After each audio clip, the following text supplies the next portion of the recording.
Түркістан қаласында Қазақстан мұсылмандары діни басқармасы төрағасы бас мүфти Наурызбай Қажы Тағанұлының Қожа Ахмет Яссауи атындағы халықаралық қазақ-түрік университетінде осындағы профессорлар және студенттермен кездесу өтті. Бұл жерде біздің дінімізге, біздің рухани дүниемізге, біздің мәдениетімізге қатысты үлкен шаралар жасалып жатыр. Бүгін өтіп жатқан шара солардың бірісі. Енді мүфти Хазірет университетімізге келіп, мынау жақында ғана ашылған теология факультетін көрді. Теология факультеті бұл Қазақстанда бірінші рет мемлекеттік оқу орнында ашылып тұрған, халықаралық оқу орнында ашылып тұрған бірінші факультет, теология факультеті. Қазір бұл неге ашылды? Оның себебі қазір діни мәселеде, дін мәселесінде мемлекеттің алдында үлкен маңызды жағдайлар тұр, маңызды мәселелер тұр. Өйткен себебі дінді түсінетін,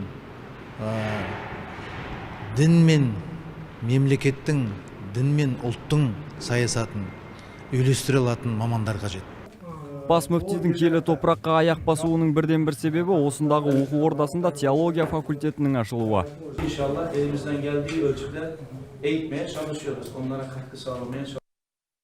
Біздің әуелі Алланың қолдауыменен осы түрк әлемінің рухани астанасы болған Түркістан шаһарына арнайы жұмыс сапарымызбен келдік.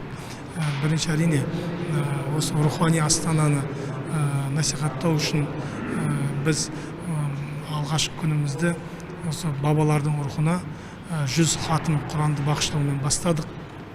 Ол жерге біздің ол шараға бүкіл еліміздегі облыстың үлкен қалалардың бас имамдары қатысты, және 100-ге жуық қариларымыз қатысты, және басқа да осы қаладан, осы қалаға жақын өңірлерден келген жамағаттарымыз қатысып, дұғада бірге болдық. Алла дұға тілегімізді қабыл етсін.